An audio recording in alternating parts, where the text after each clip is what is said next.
Everybody in the world deserves to have fair information or truth. China and US should always be partner or friend, not enemies. AI changes so fast, so rapidly. My programmer feels so sad because they thought they spent like a month to do certain things, figured out something. And then next month, the AI can do that in like 2 minutes. So all I care, in fact, is that when I die, the person I love, who also love me, will say they don't regret to be with me. That's the only thing I care. Nothing else. Hey, sorry to interrupt. I just have a favor to ask before we begin. If you've been enjoying these conversations and want more stories that redefine success, please do us a massive favor and hit the subscribe button over on our YouTube channel. It literally takes 2 seconds to do and is completely free. It's a small gesture, but it makes a massive difference for us as it really helps us to grow the show. And with that, let's get into the episode.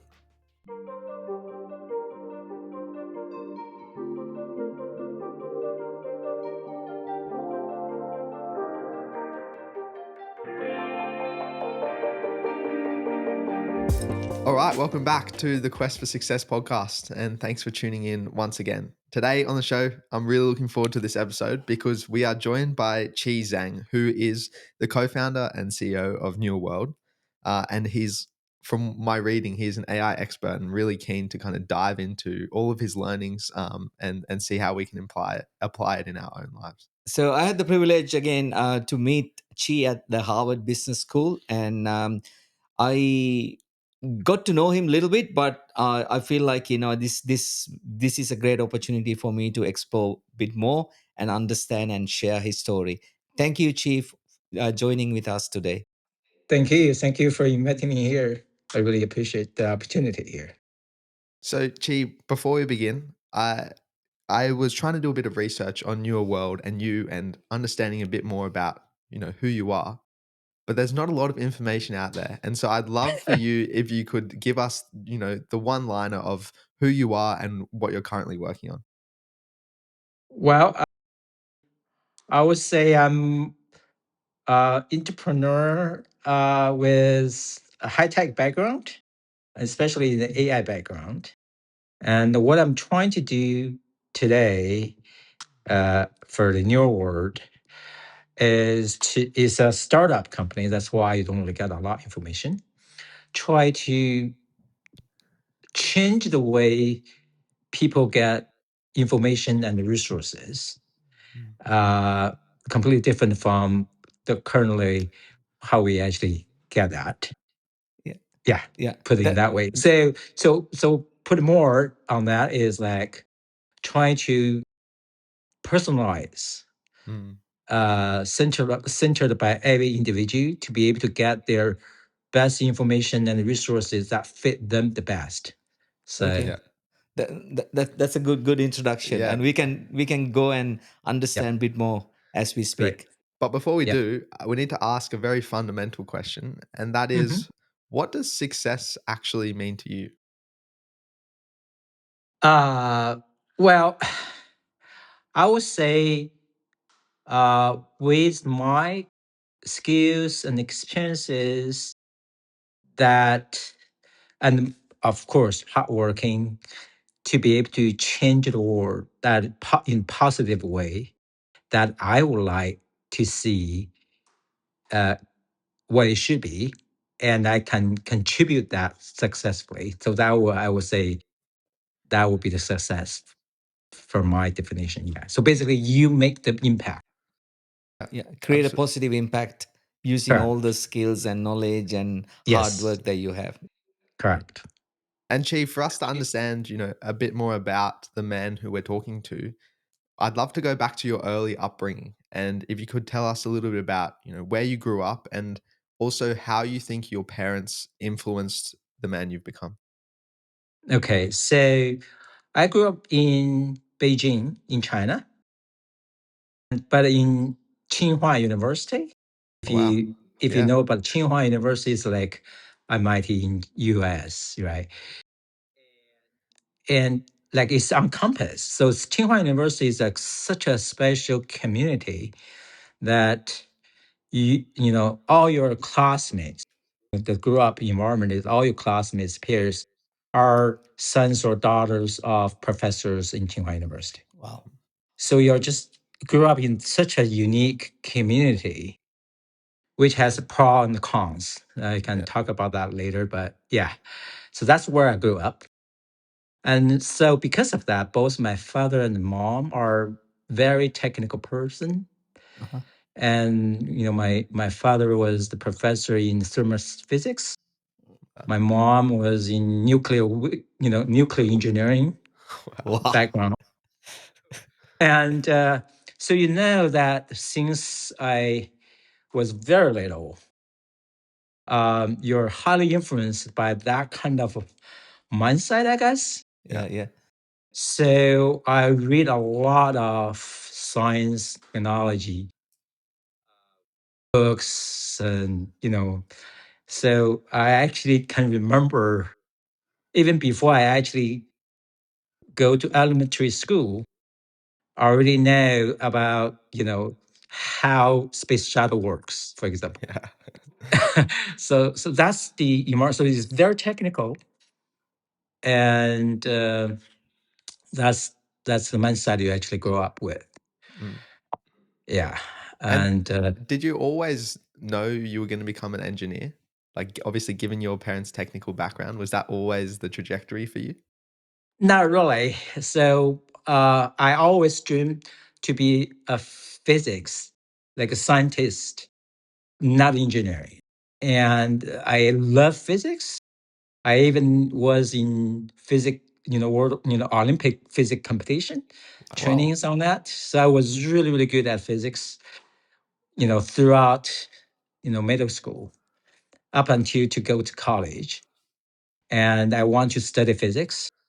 And my father said, no, you go electrical engineering. Because if you're in physics, you can't really find a job. And I go, why I bother to find a job? I want to be physics. Why like it's kind of like a materialist, right? So I don't really Yeah, want to be that way. yeah. But he made the decision. So I actually studied the electrical engineering in college, not because I love it, and just because my father said, this is the way you go. And in hindsight, do you think that was the correct decision? uh, I guess so. If I look back, my father have few influence on me. Like to back to your question, one is that one time I can't remember exactly, but when I was very little, he always said, "You always aim to the best, but you always prepare the worst." That actually something I can always remember. Yeah. And then another thing is this major decision, right? I want to go physics. He first had to say, "You go college in America. You don't go to college in China." That's a big decision. And I didn't like it that time. I slammed on the table to fight with him about that. Another one is you study electrical engineering, not physics.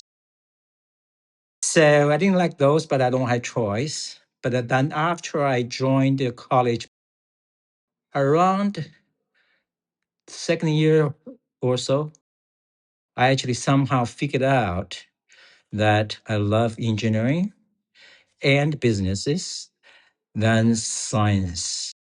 Just because I kind of realized that if you stay in science, like a human being already have so much scientific knowledges, then they probably only use like only 1% of those, what do we know? And a lot of them are not practical.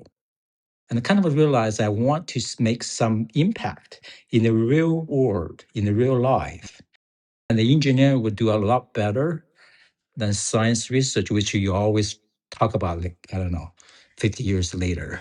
Yeah. Yeah. Mm-mm-mm. And I want to know, how important do you think that international exposure at a young age was for you, like going to the US to study? Oh, it's changed completely. You pretty much, given uh, education in China, and then like almost like the first day you landed, like in Canada, by the way. So I didn't really end up go US first. I went to Canada first. But basically North America, right? And the first day you landed, everything is so different than what you learned in China about the whole world. Yeah, it's definitely give you a lot wider exposure on almost everything. I actually kind of remember the first day, right? You know, you walk on the subways, you saw pictures of paintings of those kids, right? You know, displayed on the subway station. You know, in China, when I was little, I draw like tanks, ships, right? You know, jet fighter, you know, all those things, fighting. And then you suddenly see all those kids drawing flowers, suns, you know, like it's peace, you know, it's totally different. Yeah. That's Wow. fascinating. And I want to know, once you finished college, what was your trajectory from and journey from there on? So that time, because on the around the third year of my college, I went to this AI research lab. So I did the research on the AI, which is using the deep learning, which is really popular today, and try to build the robotics, like a go by itself, navigate it by itself. It was a project for Mars, right? You know, if you think about today, the robotics on the Mars, they navigate itself. Although, so the work we did was the part of that project. So So this is way before AI became a big became buzzword, right? popular. Yes, Yeah, you're yeah, yeah, correct. yeah, yeah. So, and then I would really love it. And but then you need a job, right? So that time, this company who is actually doing the real time monitoring system in utility companies like electricity across the whole city, and then they need some kind of technology which is related to my research to do that. So they hired me very easily. You know, like basically I expect myself to go master, and then I didn't really expect to have a full-time job, but they hired me and I got a job. And they said, whenever you want to do master, you go ahead. So it doesn't really affect my, you know, actually not master PhD, you know, studies, right? So I actually end up doing both at the same time, full time. Wow. So, but you know, that time I didn't really project myself to do something clearly. So I just go along with, you know, what I had. Yeah. Did you really enjoy the whole this new world of technology, that kind of thing? What you're doing? Yes. Yes, very much. Like that time I really like that job because it's just fantastic. And you got to talk to the customer. You got to travel a lot across the world. Then, you know, Yeah. their customers are 80% of the customers are international. So you go US, California, you go Egypt, you go Norway, you go China. It's a lot of those. So that one thing I really enjoy is because of the diversity. And plus, I started as a software engineer, and I end up with project manager, technical lead, project manager, that kind of thing. And yes, I enjoyed very much on that. And I was actually that time actually I was kind of benefited uh, by electrical engineering that I studied, because you end up knowing how computer science, like all the programming works, and how Mhm. the hardware works. You actually know both. Yeah. Yeah. So my strength compared to my peers was like I know both of them, Yeah. instead of people only know hardware or only know software. Yeah. Yeah. Yeah. Yeah. And I'm fascinated as someone who was, quite early to the AI wave. Did you, when you first came across it, did you understand how big it was going to become? Like, did you see this technology and go, "This is going to revolutionize the world"? That time, no, because that time was still not quite practical. I didn't really expect that to be so big, but I definitely fascinated by how AI works. It's not only I actually see it should be in the future, but I don't really see how fast it could be, right? I only see this should be the future.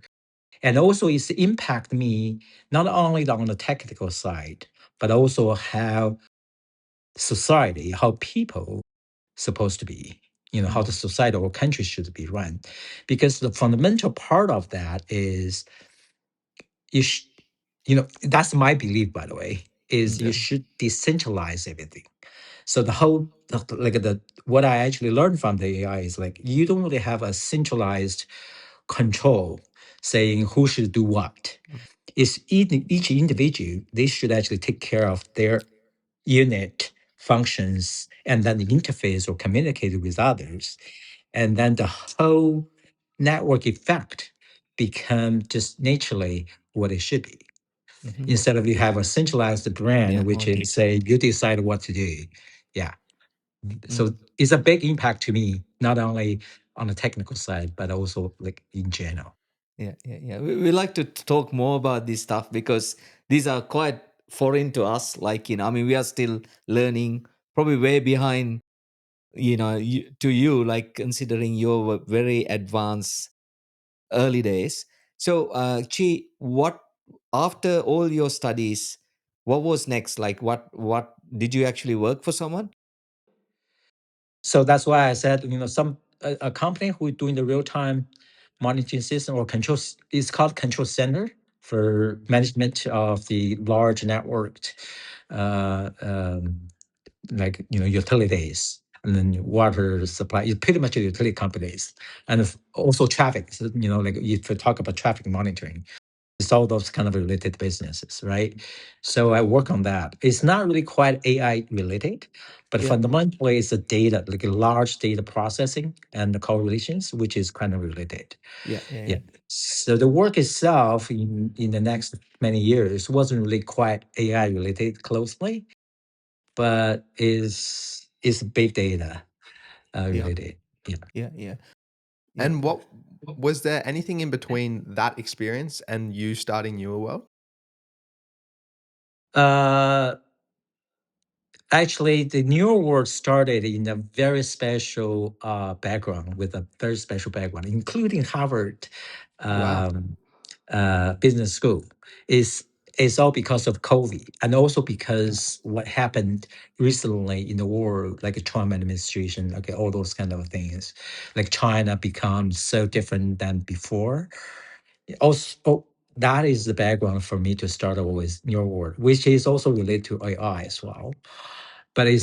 it's it's quite different from the careers I had in the past Mm. before Yeah. that time. Yeah.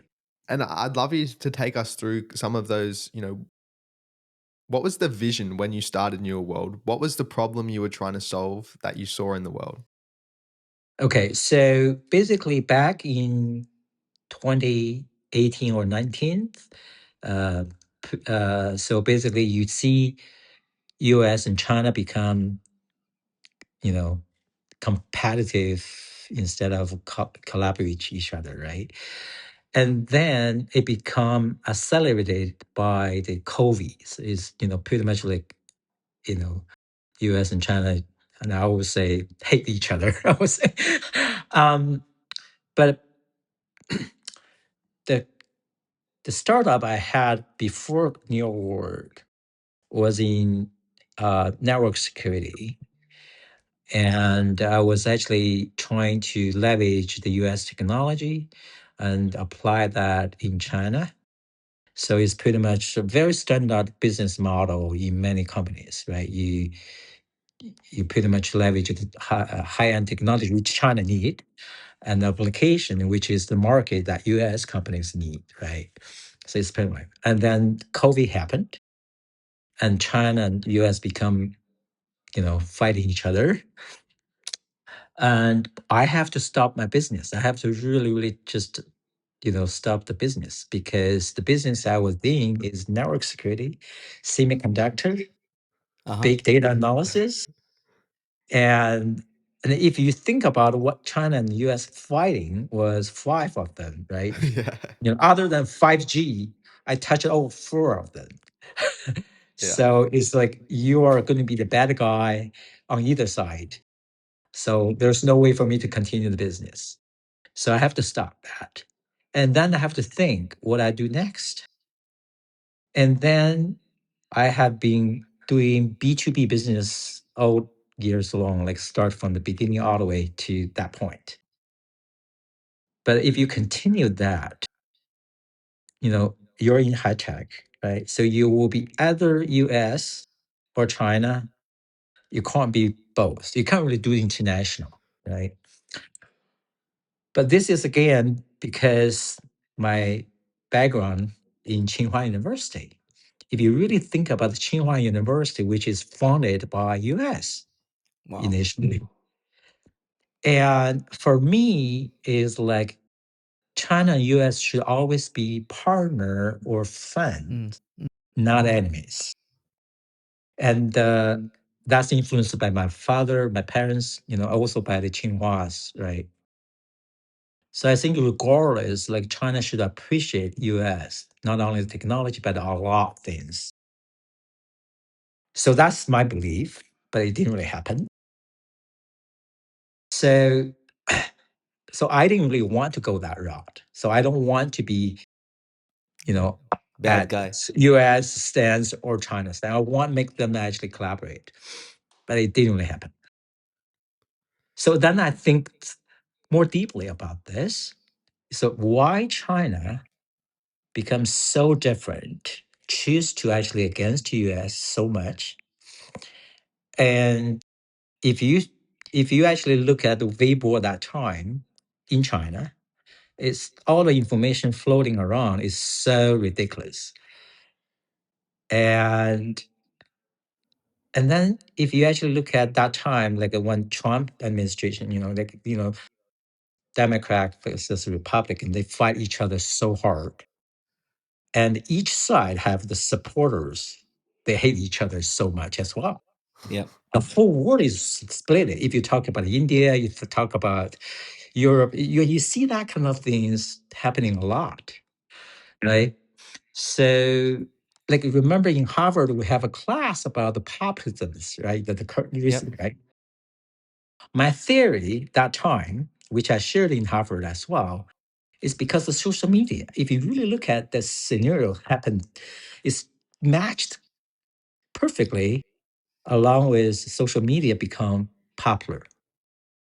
So if you really look at it, is that on a social media today, it's so easy for individuals to be popular Mm. overnight. Mm. They can just say something crazy. Mm. Yeah. True. And the people digest the information within like few minutes. Mm. So things like a COVID during China, right? Like somebody say something crazy or, then people Mm. just take it and become Yeah. popular. Mm. For true scientific people try to explain, no, this is not the way it is, right? It's hard because it takes the knowledge, time to study the materials, to understand those, and then rationalize. It takes time. The social media doesn't support that way. So it's so easy for them to do. And so that time, if you look at China, for example, right, the social media contribute a lot about those ridiculous information. So you see the way China really hates US, it has a lot of support. But the problem is their information is completely wrong or biased. So it's applied to worldwide, like the same as it is. So that is my theory. So I think, okay, what I can do about it. First, initially, I don't want China to be that way. I want China and US become friend. I want worldwide, everybody become friend. But then the root of the problem, I think, is the information you got. You got a completely different information than somebody you hate. Both are smart, both are rational, but the information are wrong or biased or partially incorrect. So how do I actually engage that? Then I looked at further. The social media is a problem because the centralized platform they are in. You either if you're on Twitter versus Weibo versus WeChat versus Facebook, you got completely different kinds of information. Yeah. Depends on which platform you are, right? Similarly, if you're in Harvard's, group versus you're in somebody's group, you got different Yep. Then when people in that particular community, they see the whole world. They thought everybody in the world is like that. That's their belief, right? They overlooked there's some information are not even available in that community, or some information are twisted in that community. So that's the problem. So it is the problem of the centralized platform to the extreme that in China, the government can influence that as well. So I said, there must be a way. I don't really care about your logic or rational thinking, but I just care about the information you got, supposed to be at least fair, unbiased. And how do I do that? Right. So then it becomes this new world today. It's like, instead of centralized by the platforms, I want to offer a platform that all the information and resources are centralized by individuals. So each individual have their own connection to the entire world. And the connection could be different. But at least you get the information fairly. So basically decentralize everything. So as everybody connect to each other, you get the true resources and the information that available to you without any centralized platform to twist or filter that. Mm. So that's the start of this new world. Yeah. And I want to kind of go to one of the points that you raised of, if we can eliminate a lot of misinformation, then Yeah. uh, that's a fantastic start. But I want to understand for you, do you not think that it's a part of human psychology with our negativity bias, like all those crazy things that you mentioned about that go viral? It's Right. because of that negativity bias that we want to click on the negative things because that's how our brains are hardwired. I'm Yeah, fascinated that's to understand that's how fine. you get around that. That's fine. That's fine. No, I'm not trying to get it. People are different, diversified, right? Based on the same information, they actually have different mindset or belief or opinion. No problem. The problem is the information, the base is so different. That's not fair, right? So Mm. you don't really get to know. So you actually see a lot of people, for example, like, if you really look at the news that time, right? From outside, you think, oh gosh, the Chinese, are they even logical? Right? So it's just ridiculous if you see that. And for Chinese people at that time, inside China, when they see US or world, they also have the same thing. Mm. They're crazy. They're just, but it's not because like both Yeah. are very logical and smart. Just the information they got is so different. That's Yeah. the problem. Okay. But if you got the same information, fair enough, but you have different opinion or belief, that's fine. Yeah. Yeah. That Yeah. is something I don't really Yeah. bother to Yeah. correct. So, Chi, I'm still trying to understand, right? Like, so can you give me a real life example? How this work. You're saying individual will kind of own their information. That's right, Right. right? Yeah. Right. So Yeah. how that work in a real life? Okay. So for example, let's say something happened in Harvard, Yeah. right? So do you want to get the information from people who see the scene in the place that Yeah. happening versus reporter sitting in New York office and Yeah. write about Yeah. No, it, yeah. right? Yeah. So if you can actually connect directly to the people who are on the scene there, you pretty much got fair information, Yeah. right? Yeah. Instead of a reporter in New York, right? Yeah. But even worse for Chinese in China, right? It will translate from Yeah. English to Chinese and Yeah. then filtered by Chinese government's policy, right? Yeah. And then Yeah. the information just go completely wrong.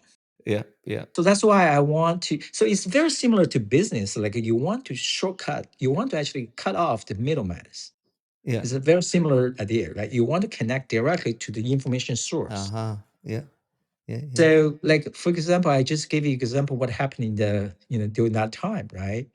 So in China, if you ask anybody in China, almost anybody, I would say, why they hate the US, why they think the US is trying to, dump China, for example, right? One of the very famous story is Obama in Australia said, if we allow Chinese to live to the standard of Westerns, the world cannot support it.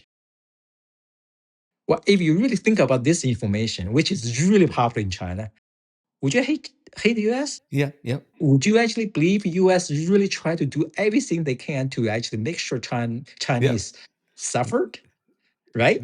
yeah. That's the feeling you get, right? Yeah, Yes. yeah, So logic is perfect, fine. But what happened is like, when I see the information, right, I say, wait, that can't be true. There's no way Obama, as a politician can say that. It's ridiculous, right? It must be something different. So I looked it up. Now, what exactly happened is that speech was in a climate change conference. uh-huh. So the speech is about if, we have to work with China on the climate change. If Chinese drive cars like the Americans or Europeans driving, like a lot of pollutions, if Chinese doing that as well, the world cannot support it. Yeah. A huge difference, right? Yeah, Yes.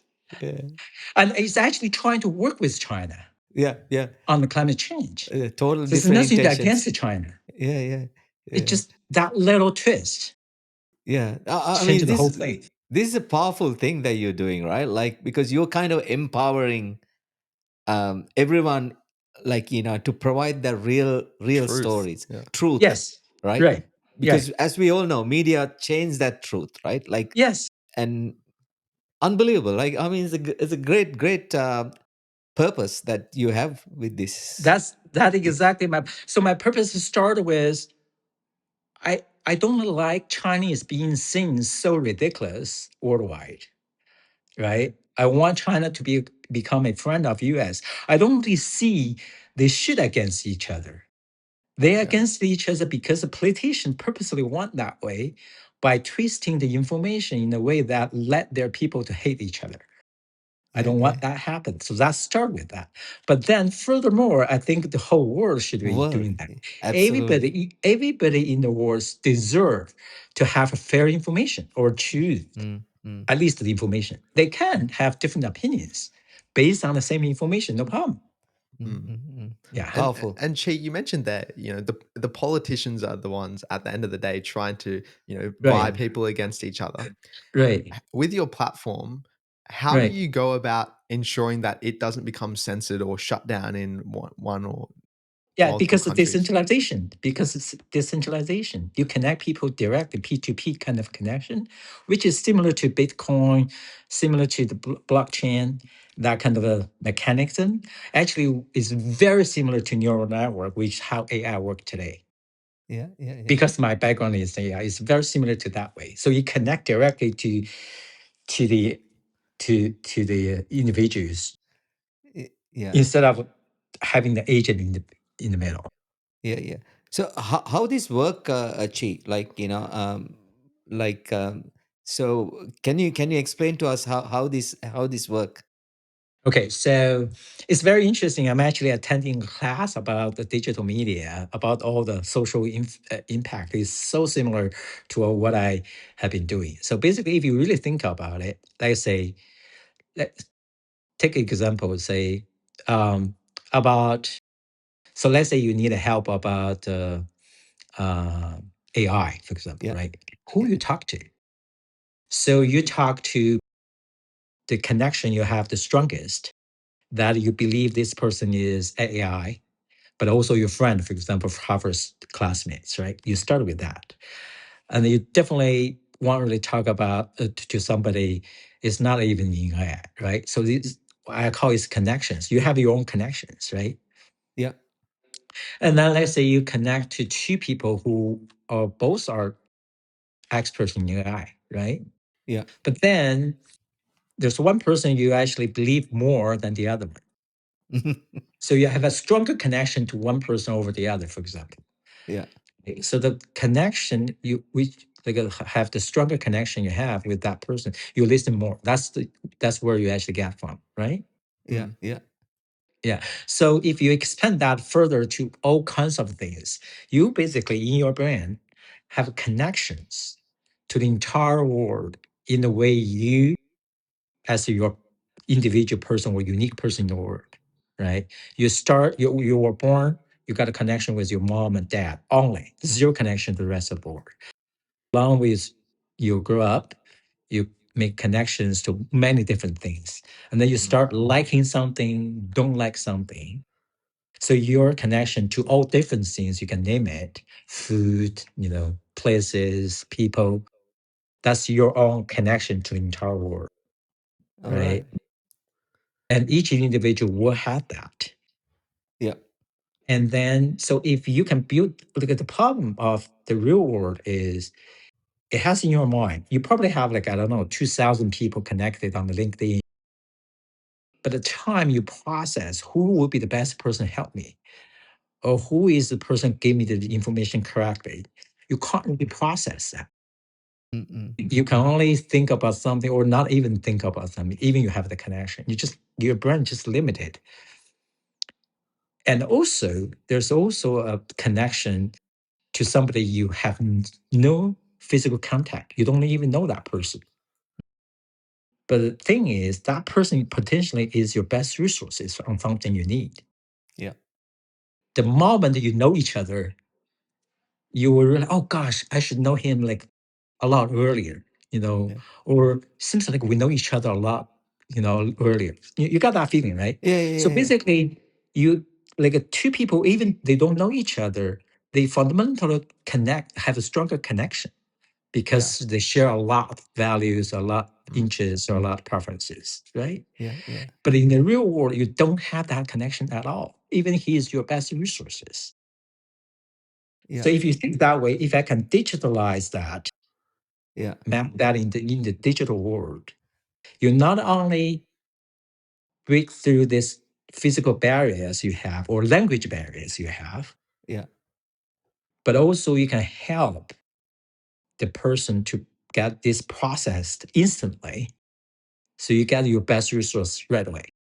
Yeah. Yeah. Yeah. On that, Chi, I want to push back a little bit because if you are connecting people with similar values, similar traits, how do you avoid groupthink? Everyone having the same opinion because they're forming together. You're just seeing what people like you think about. Whereas the way I like to think about it is, if you want to be truly knowledgeable, you need to understand different sides of the story and form Right, your own opinion, right? So if right, you're just being connected or seeing the information from people like you, are you not just right. getting one side of the story? Well, so basically, this is like the weighted connection. They have a lot of factors in that weight Mm, calculations, right? So, for example, let's say if you want to know the truth, what happened in Israel, for example, right? yeah, So you want to connect to people on site there, yeah, right? So who people actually in the on site there, you automatically have a stronger connection. So that's where the information could come from, right. right? Then on site there are different opinions, right? Okay, so now, do you want to know the truth?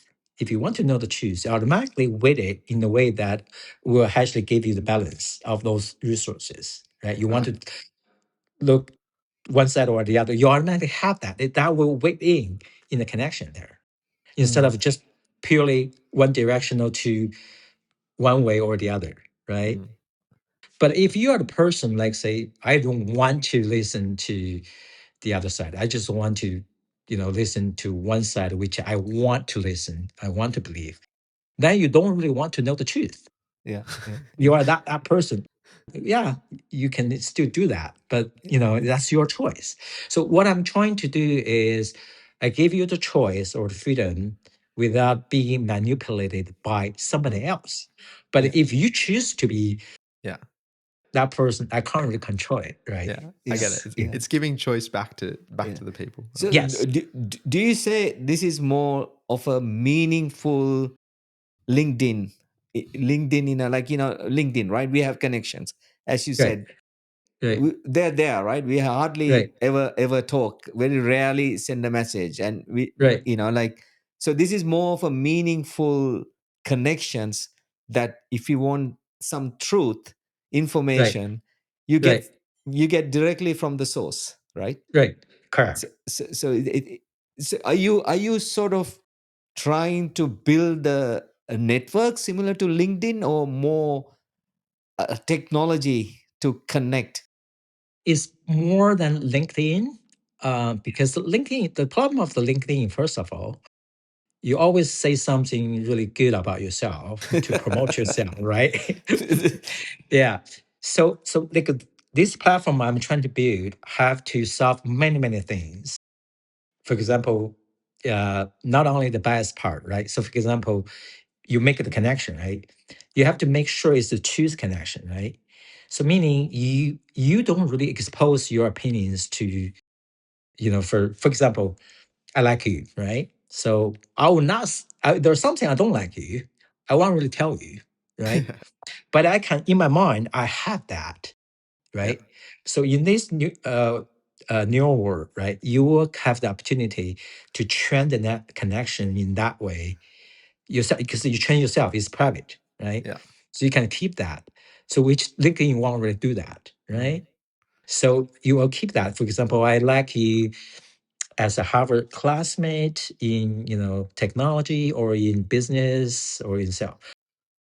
Come to eating, now I can't really eat the food you like. I have a weak connection. Yeah. But I want Yeah, to tell you, right? So yeah, in the real world, even there, right? You'll say, oh, your food is lovely. Even yeah, you're just cheating, right? But in the new world, you actually be honest to yourself to make that connection. I don't like that food connection. So basically, when come to food or restaurant, I won't listen to you. I won't listen to somebody else, right? That kind of yeah, thing. So this is the difference in the new world. Basically, just it's the same as the neural network, how it works. Back yeah, to the AI, which I learned, right? So basically, you just have to be honest and for yourself. yeah, yeah, You yeah, shouldn't really care directly. And if everybody can do the same, then this network connection become more just naturally to be what it is. yeah, Absolutely. The whole world should be, yeah. And Chi, I want to ask you, a bit of a different question. Especially in the tech centrals like Silicon Valley, there's a lot of talk about specialists versus generalists. I want to know from your opinion, what which one is better, specialist or a generalist? I actually don't have a strong opinion of either way. I mean, I think like both are good. My personal style is generalist, not specialist. I'm really bad as a specialist because to be a specialist, you have to dig something really deep. yeah, But for me, is like I will see myself have a lot of imagination, a lot wide interest. But just give you an example, like I drop off my PhD, by the way. Wow. So I dropped off for the reason because I actually did all the algorithms and fundings and the lab and tests, everything, right? But come down to write the paper, right? So you have to do the research on who wrote it before, citation references, those kind of things. It becomes so boring to me. So yeah, I'm yeah, not that kind of person, right?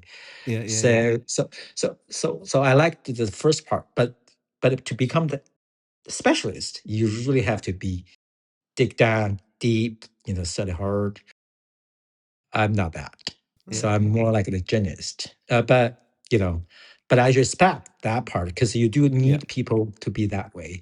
But also you absolutely. need to people to be the journalist, right?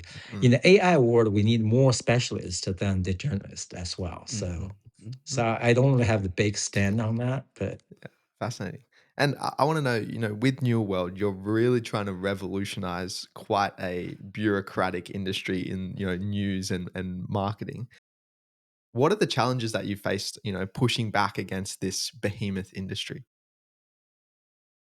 well, biggest challenge is, for example, like it takes us, I don't know, 1 hour to talk about that idea.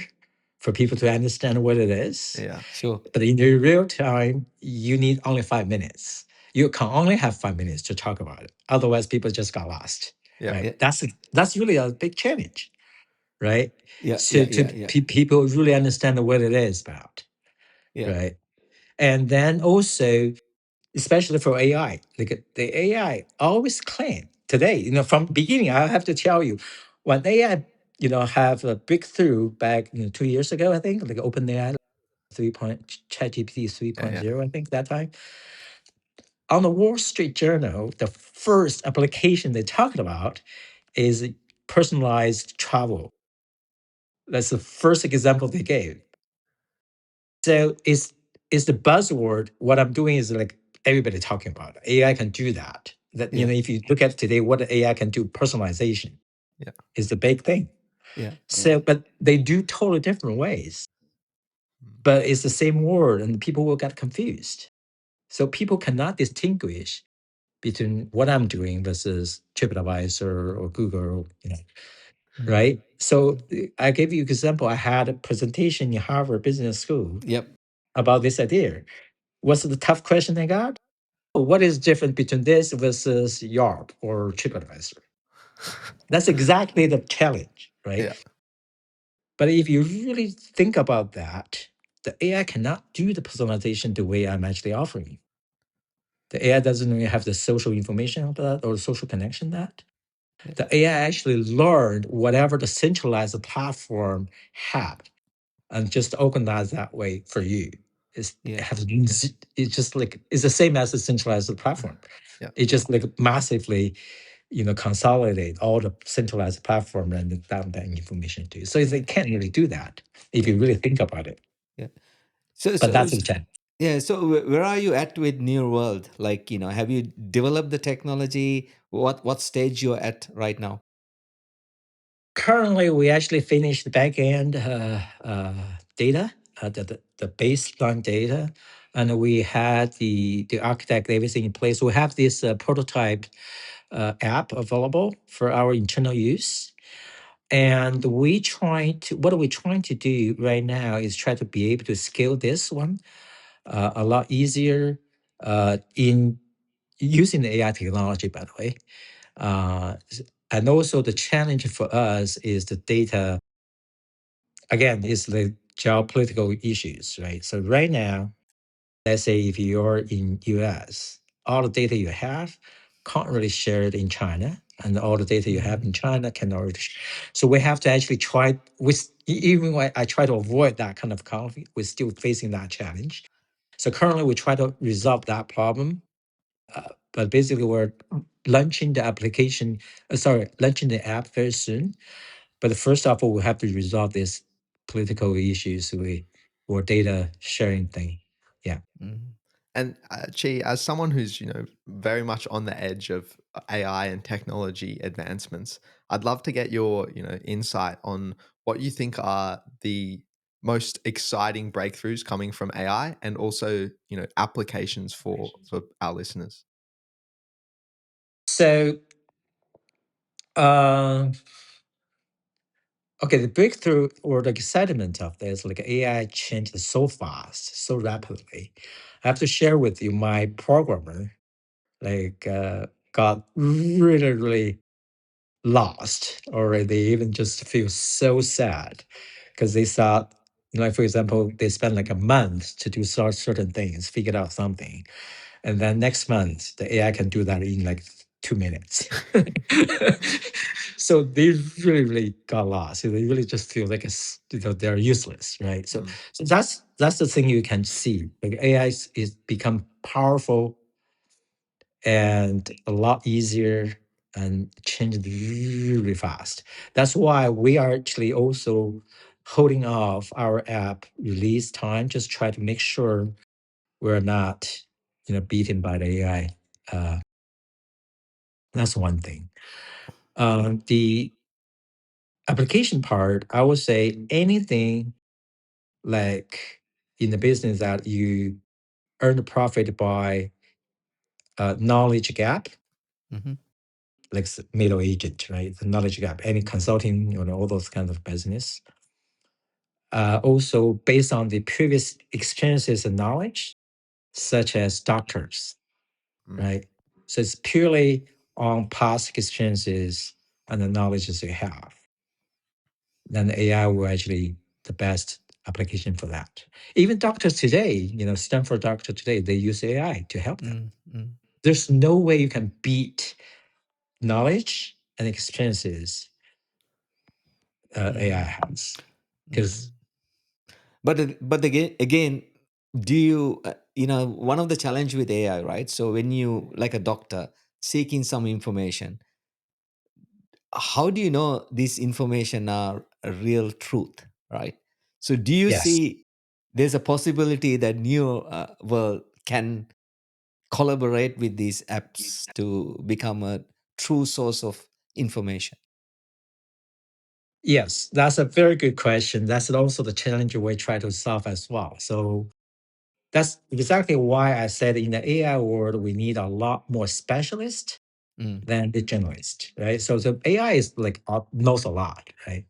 But whether you want to know whether it's truth or not or makes sense, is you usually have to be experts in that area.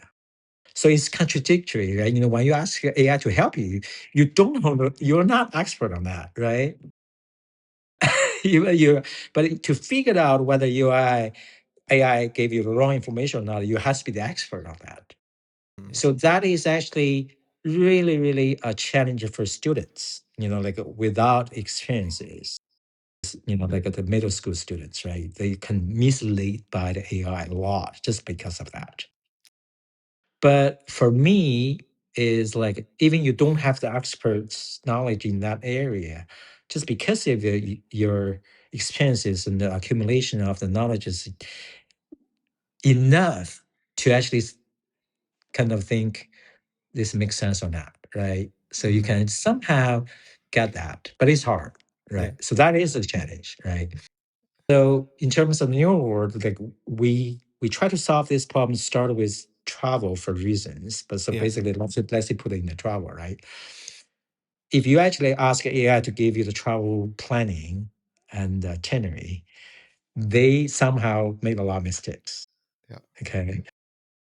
But what we're trying to do is trying to build the connections as I shared with you, right? Each connection are very just from the true person or the true experiences.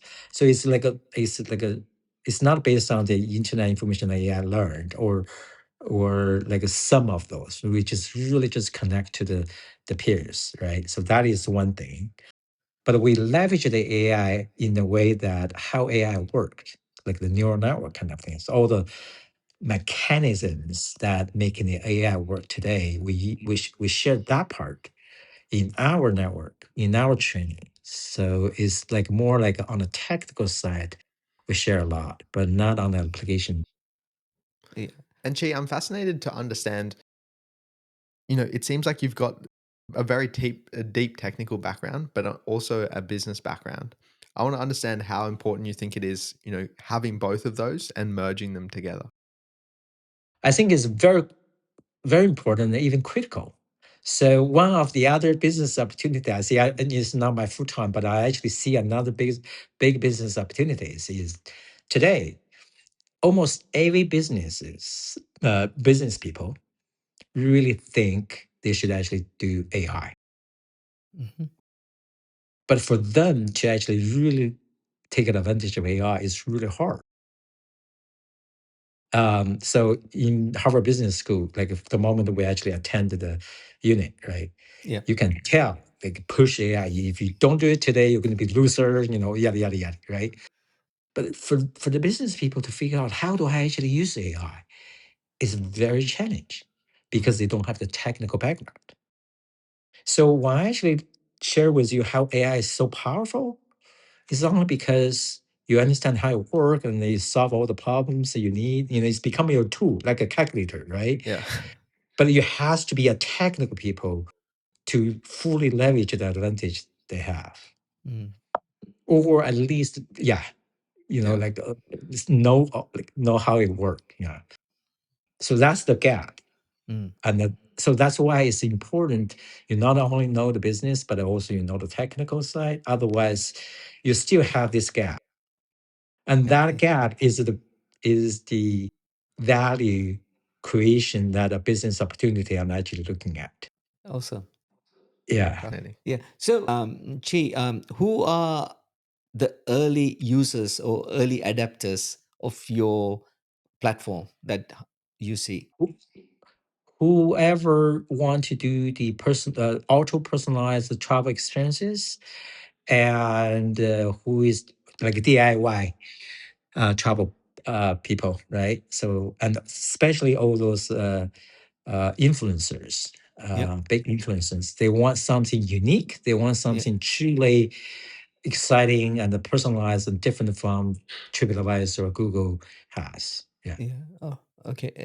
So when are you planning to launch this to general public for any consumers? We we planning we planned last December, but we delayed that because of some technical challenges, mainly because of the data sharing part of it. But we hope we can resolve everything by mid of this year to Mm, launch it. Yeah, mhm. Awesome. it'll be earlier, but mid this year. Yes. Good luck with that. Yeah. Thank you.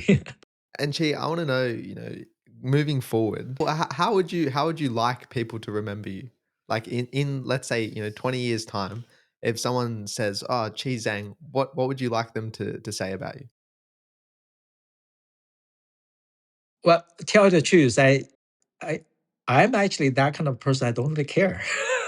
So when I think about 4 years old or 6 years old, somehow one time I thought of death, and I'm really scared. I really don't like it. I feel really sad. I won't really know anything about the world, if I die. And I couldn't really think. Anytime I couldn't think about it, I couldn't really continue that thinking that way. Mm, So I was scared about that. I didn't really want to talk about it. So I try to manage not think about it all the time. Things that time. But then I actually just had one. I realized whatever you did in your life, it's going to be nothing after you die. Not money, not your name. I didn't even Yeah. think the name matters because I Yeah. won't really know. You know what I mean. Even you yeah, can be yeah. very famous. I don't know, right? You can be very bad. I don't know. So all I care, in fact, is that when I die, the person I love, who also love me, will say they don't regret to be with me. Mm. That's the only thing I care. Nothing else. That's very good. Yeah. And in fact, I have to share with you is like all my careers, like a success on anything, right? It's only for the person I care, she or he feel proud of me. Mm. Yeah. That's Yeah. that's the only thing I care to drive me. Not like become famous, not become rich. It's only like the person who I care feel like my success being proud of. Yeah. That's all matters to you. You didn't That's really right. Yeah. worry about the Right. rest. Yeah. That's right. Makes That's sense. probably why I Absolutely. don't really care about the legacy. and and Chi, looking back on this incredible journey we've spoken about, and given your definition of success was to change the world in a positive way, do you feel successful? um, well,